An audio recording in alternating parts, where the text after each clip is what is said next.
The following show is brought to you in partnership with the Institute of Politics, Policy, and History, Blue Star Strategies, Bright Road Incorporated, Make It Plain Podcast,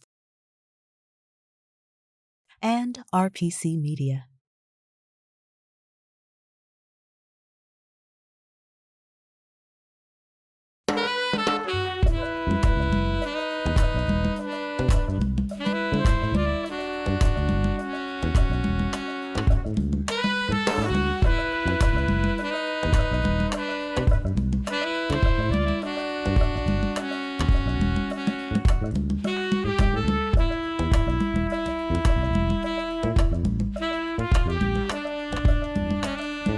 From the campus of the University of the District of Columbia, this is State of Play. Welcome to State of Play. I'm Sharon Pratt, and with me, Karen Tramontano and the Reverend Mark Thompson. Our topic today, gun culture in America and how it may be tied to other issues in America, such as possibly white supremacy. We have someone with us who can put it all in perspective, one of America's leading scholars, Professor Carol Anderson. She is the Charles Howard Candler Professor for African American Studies at Emory University, with a particular focus on public policy, race, justice, and equality. She's been author many times, including one around voter suppression, One Person, No Vote, and another, White Rage. She now has one focused on the Second Amendment, Second, Race and Guns in a Fatally Unequal America. Thank you so much, Professor Anderson, for being with us. Thank you so much for inviting me. So at least I, for one, have often intuited it's got to be something to this obsessive commitment to the gun culture in America. And you're saying that the Second Amendment was tied to protecting slavery and a race-based slave system in America. Absolutely, yes. One of the things that became clear to me as I started this hunt through our history was the way that the slave states were intent on creating a nation that protected slavery. This is why in the Constitution we get the 3/5 clause, why we get the fugitive slave clause, and why we get the 20-year expansion of the Atlantic slave trade. But it is also why we get the Second Amendment. And that is because during the ratification of the Constitution, Virginia dug in its heels, that having control of the militia under the federal government would leave these slave societies defenseless against a slave revolt, against a slave uprising. So much of the narrative at that time had defined the enslaved and Black people as dangerous. And the thought that there wouldn't be a militia there to protect them was unconscionable for them. And they were determined to have embedded in the Constitution protection for slavery, protection for their right to own human beings, and keep the enslaved's rights squashed by this militia. So, I always think of it as sort of an extension of Don't Tread on Me during the American Revolution. And you're saying that there's clear proof, clear evidence that the correlation had everything to do with a race-based slave system in the country. Yes, but one of the things is that we get this narrative of this heroic militia that fought against the British and took the British on toe to toe. The militia was not as effective as our narrative would have us believe. George Washington was disgusted with the militia. Sometimes they would run, sometimes they would be in the battle, and then they're like, oh, peace out, I'm done.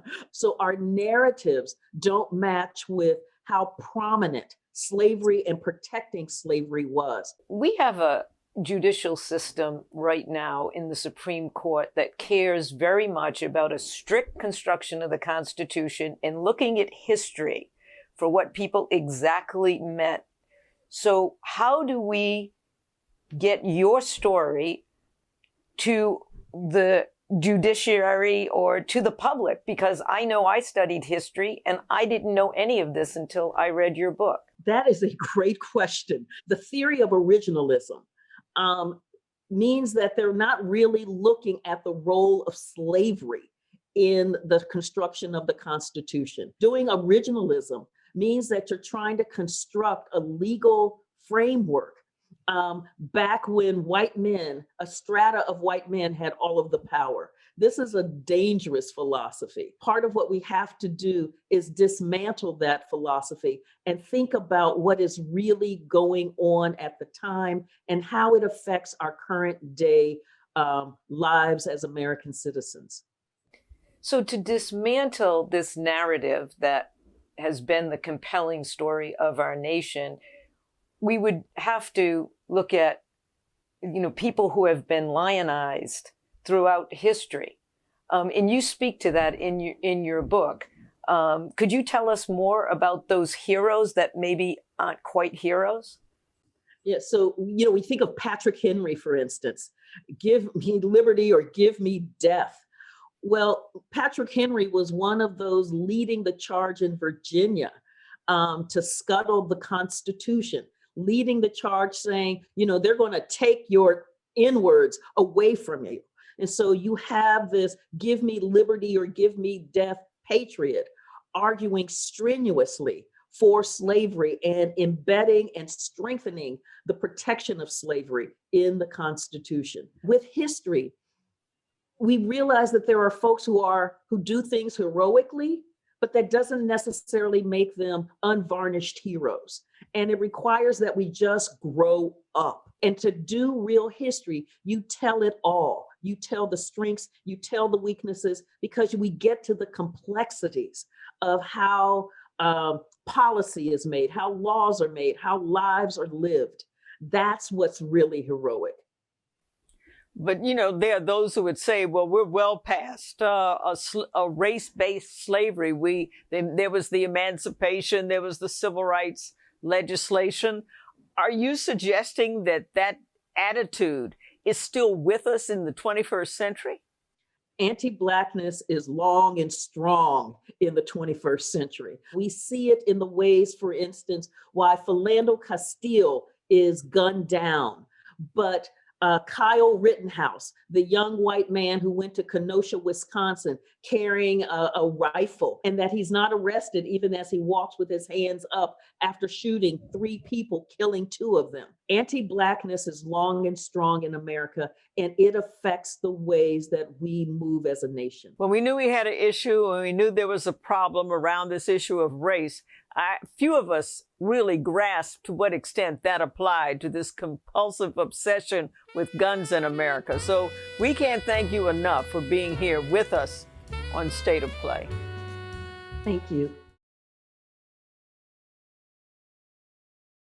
Welcome back to State of Play. We are continuing our discussion about Americans and their guns. Joining us is Jocelyn Kiley. She's the Associate Director of Research for the Pew Center on Research. Thank you, Jocelyn, for joining us. Thank you for having me. So last month, Pew released a survey, the key facts about Americans and guns. So could you give us some of the key facts and findings?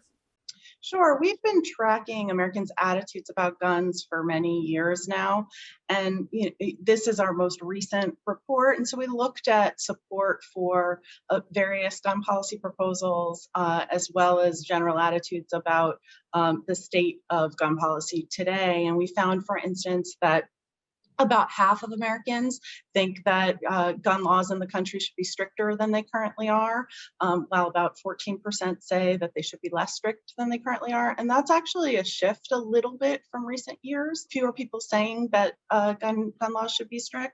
We also have asked about various gun policies, for instance, background checks and a federal database to track gun sales. And we find high levels of support for those policies, but we find more mixed support for policies like bans on assault-style weapons or bans on certain kinds of ammunition.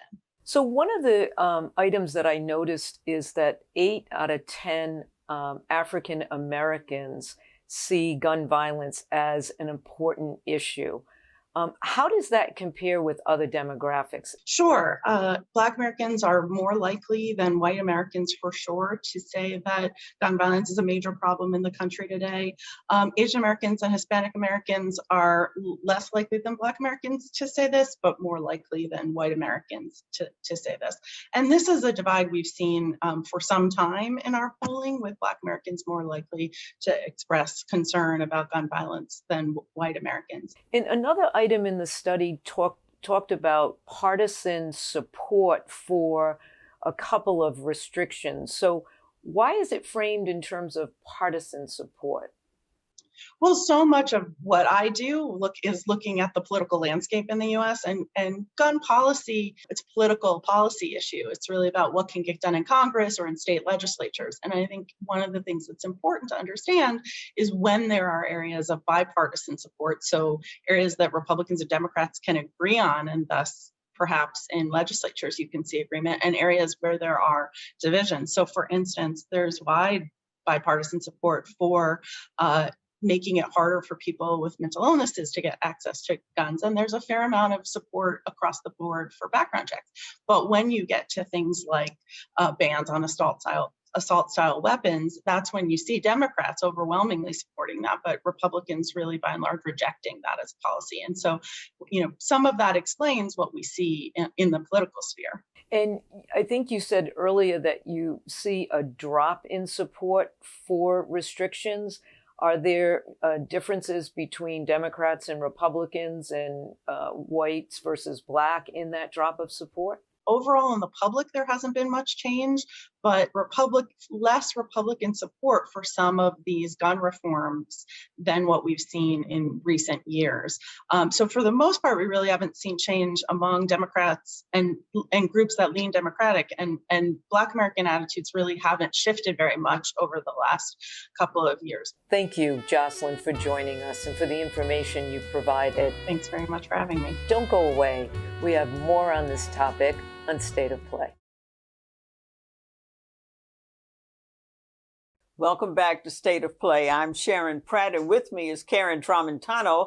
Our topic today, gun culture in America. And now we have someone who can help explain how we're addressing it and where this dynamic is going. Allison Anderman. She is senior counsel at the Giffords Law Center. Very fortunate to have you. Thank you for being here. Thank you so much for having me. So for our audience who may or may not know, can you explain and tell us more about the Giffords Law Center? Sure. So our organization is led by former Congresswoman and gun violence survivor Gabby Giffords. And we work with federal, state, and legislators around the country to draft and enact solutions to gun violence, the epidemic of gun violence in America. And we also work on impact litigation, fighting back the gun lobby's attempts to expand the Second Amendment into all reaches of American society and to invalidate strong, effective laws that are currently on the books. Well, it would appear, I think by almost anybody's account, we're a very polarized country, politically polarized, racially polarized. In that environment, what is happening with the gun culture? Are we more aggressive about gun control, or is it moving in another direction? It's very interesting because we are actually much less polarized on gun violence prevention than I think the media would have you believe, or gun advocates might have you believe. 97% or more of Americans every year that the Quinnipiac conducts polling says that they are in favor of universal background checks. So that's background checks on all gun purchases. And a majority of Americans support most of the gun violence prevention policies that we and other national and state groups advocate for. What we're really missing is people at the federal level of government to have the courage to enact these proven solutions. So we're actually much closer together on this issue, I think, than many people realize. If we're that close, and some states seems to be going into permitless carries, What are the consequences for the American people if that direction takes hold? Right. And again, there's a real discrepancy between what voters want and what their legislators are doing at the state and federal level. And we have seen an unprecedented number of these bills that repeal the requirement that someone who wants to carry a hidden loaded gun in public gets a permit and is subject to a background check. And we have about 5 states already that have enacted those laws this session, with a couple more that seem likely to go forward. And that's just going to bring more guns into American society, make it much harder for law enforcement to know who is legally carrying and who isn't. And we're going to have a lot of unvetted people out in public carrying guns. And we know that more guns leads to more gun violence. In 2017, we saw a record high of Americans who were killed with guns in the last 40 years. So yeah, some states are moving really in the wrong direction. And that weakens the efforts of states that neighbor these states who have strong gun laws to keep their residents safe when they border states with such weak gun laws. And let me also ask you, some of the research that your organization has done is in this area of using guns for political threats. Is this, in your view, a new phenomenon, or have we seen this before? We've definitely seen this before. We've seen guns used to intimidate communities of color from voting and exercising their constitutional rights to vote and engage in free speech.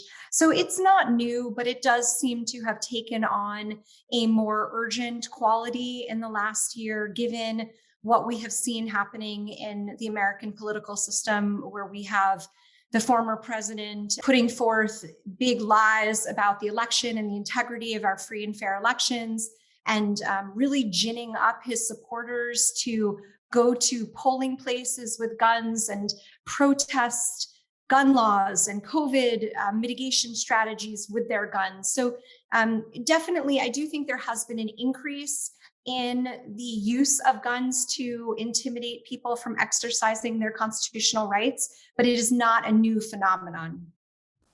So where does this come from? This temerity of the state legislative branch in Texas, United States Senate, basically, resisting the will of the American people. I mean, you're saying that some 97% of the American people want something like background checks, and yet, how do they have the temerity to ignore that?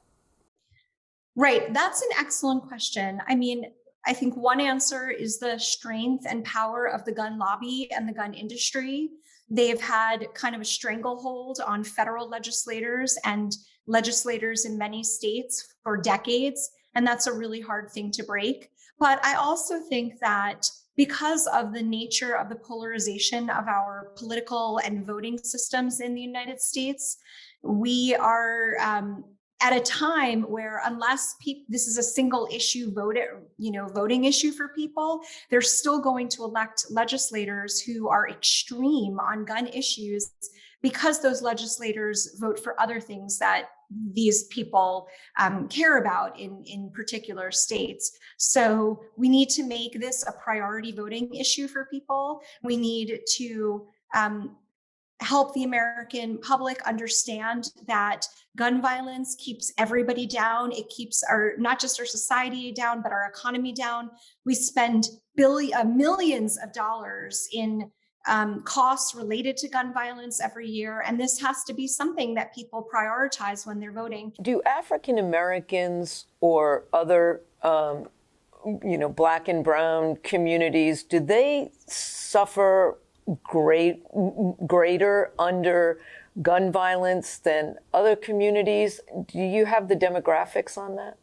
Yes, gun violence absolutely takes a disproportionate toll on communities of color, in particular Black men.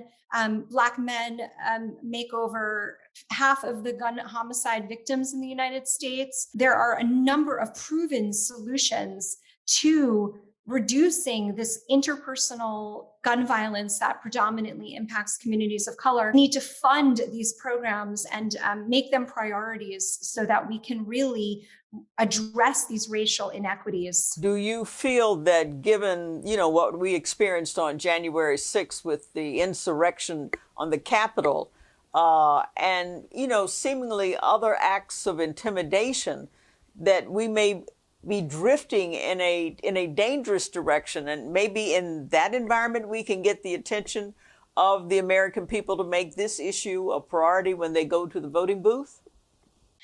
I certainly hope so. And I want to also point out that this has become a priority for many American voters. We saw gun safety champions win and essentially take control of the legislatures in certain states in recent years, like Nevada and Colorado, and and Virginia. And in those states, in the last year or two, those states have passed tremendous gun safety legislation to keep their residents safe. I'm hopeful that the events of January 6th and what we witnessed in 2020 will propel Americans to make this a single issue voting topic for them, and to really elect people who have the courage to do what we need to do to end this epidemic, because we know that there are proven solutions to this epidemic. We do not have to live this way. It does not have to be this way, but we just need legislators with the will to do it. I gather from all of your research, and we're running out of time, we're the oddity on the planet. That is the United States of America as a major power in terms of our gun culture, right? Absolutely. America stands alone in its epidemic of gun violence. Americans are 25 times more likely to be shot than their peer nation counterparts. Well, thank goodness for the work you're doing. Thank goodness for the Giffords Law Center. And we're very honored and appreciative that you were a part of this conversation on State of Play. Thank you very much for having me. Welcome back to State of Play. I'm Sharon Pratt. With me, Karen Tramontano and the Reverend Mark Thompson. Our topic today, gun culture in America. Most of our guests say control it, but our next guest has another point of view. His name is Kourtney Redmond. He is with the Chicago chapter of the African American Gun Association and the head of the 761st Gun Club. Wonderful to have you with us. Thank you for having me. So, Mr. Redmond, why do we have an African American Gun Association since we have the NRA?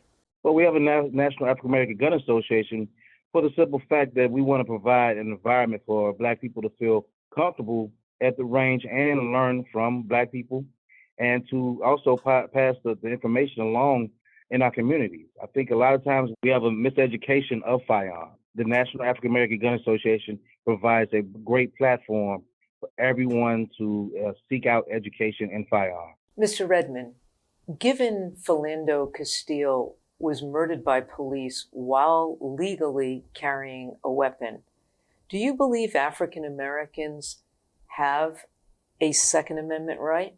It surely does. And we as African Americans, we should enforce it. We should stick to it. One thing I do want to point out, even with personal experiences in Illinois, right now, currently, we have 187 bills that are trying to work their way through legislation. We already have to go through a 3-day wait period when we purchase a firearm. We have a FOID card. That's for those that don't know, that's a firearms owner's identification card. You have to obtain that before you can even purchase a firearm or ammunition. You have to be at the age of 21 in order to purchase a firearm, and that's any firearm. When the federal mandate says you can be 18 to purchase a long gun, which is a rifle or a shotgun. We have all those restrictions and even more restrictions that they're trying to pass, but yet we still had 792 murders in Chicago alone, and that's not even counting the state. Brother Redmond, with so much violence taking place within the African American community and so much gun violence in particular being turned inward when it comes to the African American community, how do you reconcile what you're doing and what the organization is doing with regards to educating people about guns and encouraging African Americans to own guns? Well, one of the first things is education. This is not a toy. We take our responsibility as serious as anything else. I think that has to be preached in the Black neighborhood, to take that responsibility upon yourself to get a firearms class, or to get a basic pistol, or to get a basic rifle. If you talk to a lot of our brothers from down south, they are always hunting. It's a way of life. Firearms are a way of life. They hunt, they fish. I think a lot of people, even in Chicago, sometimes that's a lost way. My grandmother and grandfather were from Red Hill, Mississippi. My grandfather, he didn't have a problem with hunting until he got to Illinois. Another thing is responding on the education. We have to be cognizant that we have to be, at one day, we may have to defend ourselves. Me, myself, personally, this is just a personal opinion. I'm not going to wait on the government to come protect me when it has been proven throughout time that the government has never protected us. All right. So if we can look at the anniversary of Tulsa, we can look at all the Redwood massacre. We can look at I think it was 1919 or 1921, the Chicago race riot. I don't think we should just sit there and wait for any political party to protect us when we can protect ourselves. Well, Mr. Redmond, I see I've read where there's an uptick in the purchase of guns with women and with African Americans. Can you explain why we're seeing this uptick? Well, one of the upticks in that is people see the writing on the wall. They see the fact that your government, or you can say the police department, is not going to be there or in your favor.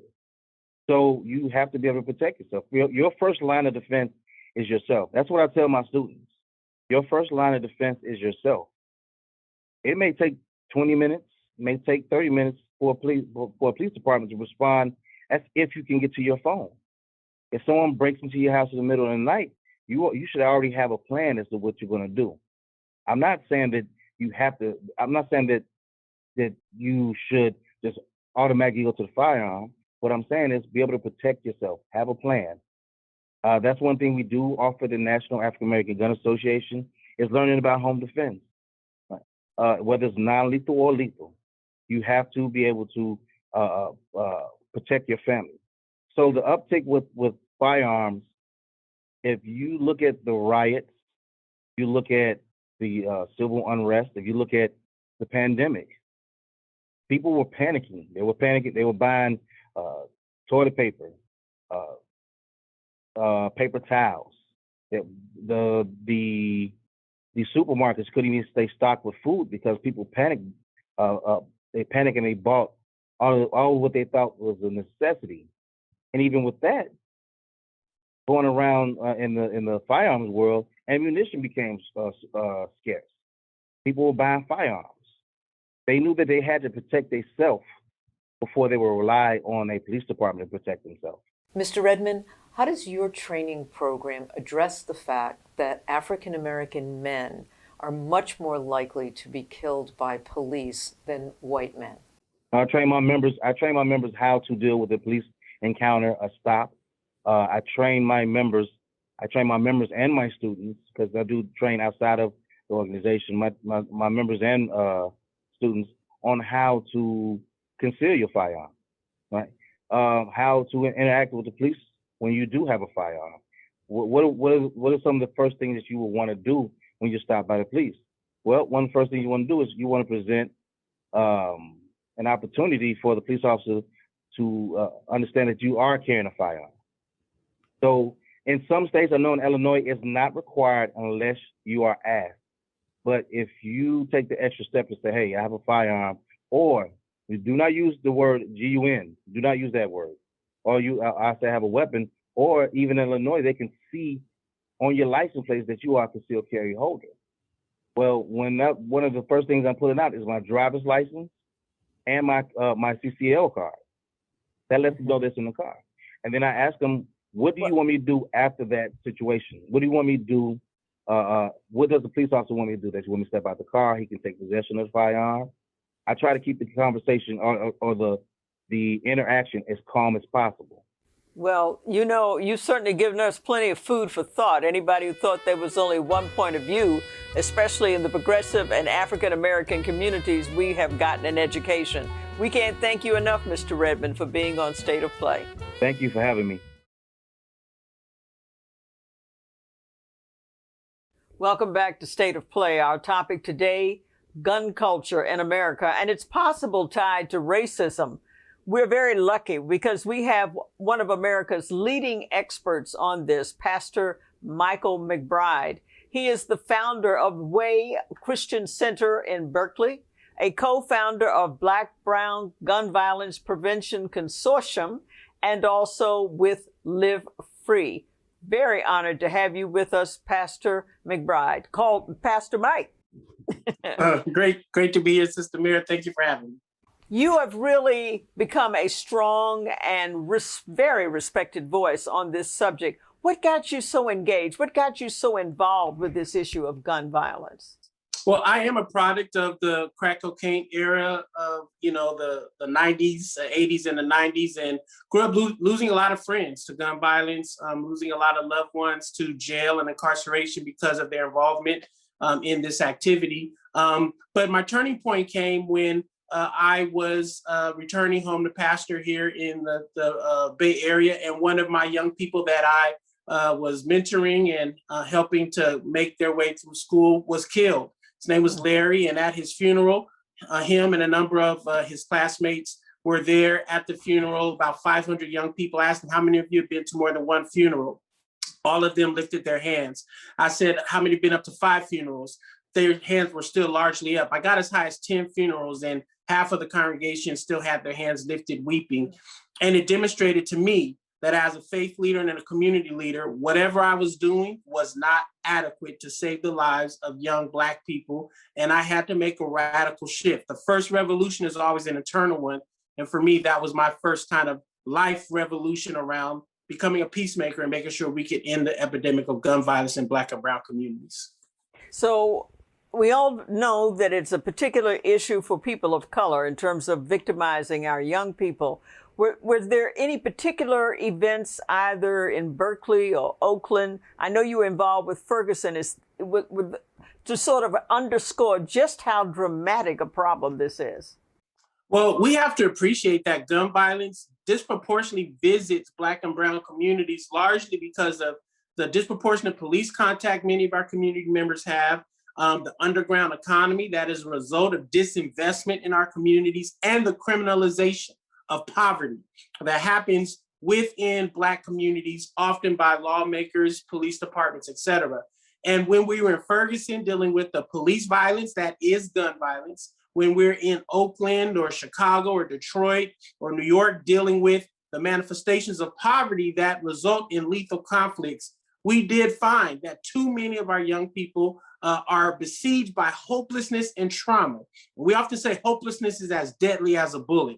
We have to figure out how do we heal the trauma in our communities without criminalizing and sending to jail Black and brown families. And this has been a big lion's share of the public health generated approach that has literally seen gun violence dropping in Black and brown communities pre-COVID by 30 to 50% within 18 months using the strategies that we use.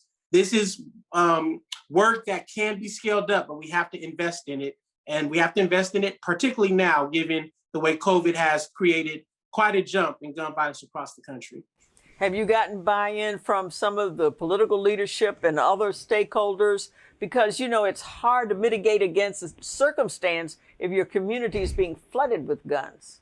Yes, and you're so right to highlight the flooding of guns in our communities, right? There is a left foot and a right foot part of this conversation. One is about common sense gun laws that ensure that trafficking of weapons from gun shows, from unlicensed dealers do not make it into the Black and brown communities. That hopefully will be addressed by the ATF and other federal agencies that will not result in the criminalization of Black people, right? But then there is a public health approach that we have been powerfully attempting to really evangelize the country around. And we're excited to have an audience with Ambassador Susan Rice and Cedric Richmond, who's one of the obviously advisors to the president, and our whole coalition of the Fund Peace Coalition, the Black Brown Gun Violence Prevention Consortium, folks like Erica Ford and Greg Jackson and Anthony Smith and Chico Tillman, Eddie Bocanegra, et cetera. We had a great opportunity to talk with Susan Rice and give her a real comprehensive overview of the work. And thankfully, President Biden agreed to include $5 billion in the infrastructure bill to ensure that we could scale these efforts up all across the country. And they also included $350 billion of the ARP money to be eligible in cities right now to fund this work ahead of the summer. So we have, I think, the national support. Now it's up to governors and mayors to help us fund peace in your city and state all across the country. So how do you convert that so you get the mayors to really buy in, get their support? And for example, I mean, Black Lives Matter movement and the like, are they on board with what you're doing? Yes, you know, it's a really important question. In every city we've worked in, there are groups that are literally working every day to reduce gun violence, interrupt gun violence. We call them violence intervention and prevention specialists, VIPs, right? People who are literally trained to go into communities and help alleviate the conflict, de-escalate the conflict. We have individuals who show up at hospitals right after a shooting and help make sure there is no retaliation. We have individuals that go and visit homes of those who are at the highest risk of shooting or being shot. All of these strategies are happening in many cities, and it's important for mayors and governors to seek these individuals out. We will be chasing you down, so have no fear. We'll hopefully meet in the middle and then use the tax dollars that are being afforded to us, the American Rescue Plan, hopefully through the infrastructure bill, through the 26 different programs and the 5 agencies that the president used for executive orders. Put these resources in our hands and let us heal our communities. Healing can save the United States of America. We have to do that, not incarceration, not more policing. There are strategies that we can use. When I was in office, it was hard to sell preventative programs, including to the Black community, because after all, it was the Black community often most victimized by violence and crime. So how do you get that buy-in? I mean, we know at one level, it's terrible what happens with our young people, but at another level, in terms of survival, people want the quick fix. How do you reconcile that? Yeah, this is an important question about our organizing, right? A disorganized truth will find it difficult to defeat an organized lie. And the organized lie is that police make our communities more safe. Our disorganized truth, meaning we've not fully gotten everyone to echo this truth, is that investment of resources, of our tax dollars, attack the root causes of poverty that actually make the conditions for violence possible. I believe in Black and brown young people. I believe in Black and brown families. I do not believe we are inherently criminal. So that means that we must invest early and often, not just in children, but in the young people as they matriculate through the course of their life. And they may make a wrong turn. We must invest in those solutions now. In many of our cities, including Oakland, within 18 months, we saw a 30% reduction in gun-related shootings and homicides. That is a higher reduction than any law enforcement-based strategy would ever produce. We must tell our people the truth, and then we must organize and scale these strategies up with fidelity. I think Black folks will be converted by the results and not by the rhetoric. Well, one needs the support, certainly, of one's own community. We need the support of people in Black and brown communities to be thoroughly on board with this kind of preventative approach. But it's a struggle to get America to invest money. I mean, it's a struggle to get America to invest in education generally. Education. What are the critical stakeholders you think you need to get buy-in from? So we are building through the Fund Peace Coalition a wonderful national coalition of frontline violence interrupters and specialists. We're building a great coalition of mayors, of police chiefs, of elected officials, of faith leaders, mothers who've lost children to violence, a growing coalition that can be the megaphone for this. We think if we build that coalition, we'll have the political power and the narrative that can shift the country's response. Well, God bless you, Pastor Mike. I'm sure God has blessed you because we're blessed to have you. Thank you so much for being on State of Play. Thank you for having me, Sister Mayor. Be well.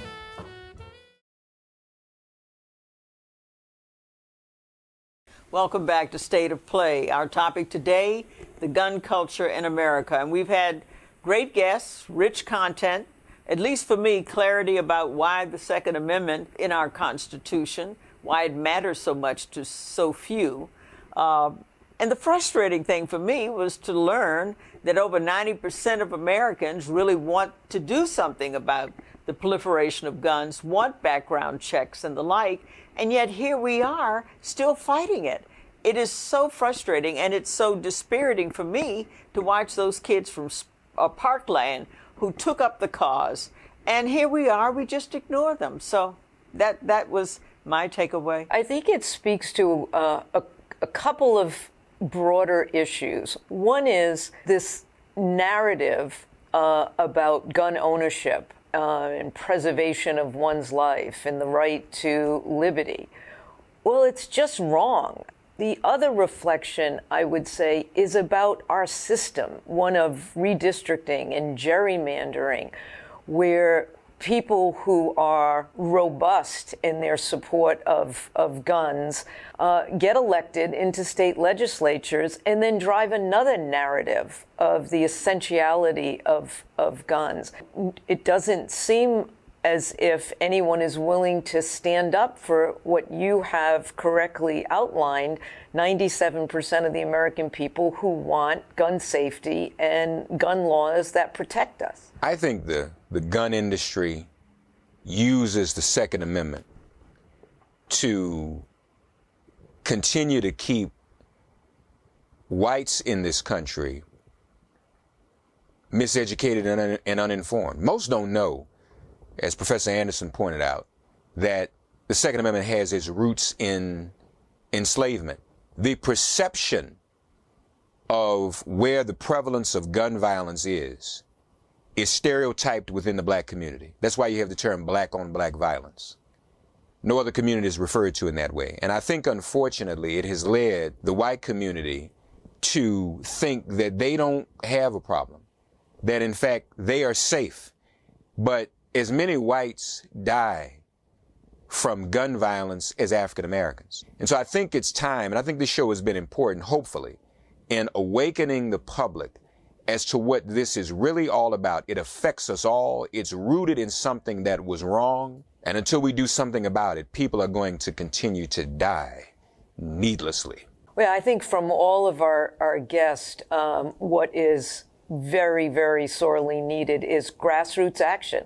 I mean, the more people, and you referenced the young people at Parkland, are out speaking to our state legislators and our congressional representatives, and to the extent that they're not listening, make sure that they are no longer in office. I mean, that has to happen. The agenda is clear. The people have spoken just as loudly as they have before, and we've got to stop sending thoughts and prayers and instead enact laws that protect them. Well, I think we're again at a reckoning point on a critical issue. I mean, this gun culture, we are, as Allison Anderman said, we are the outlier on the planet. We are really the strange one in terms of how we permit a proliferation of guns and just have massive shooting after massive shooting.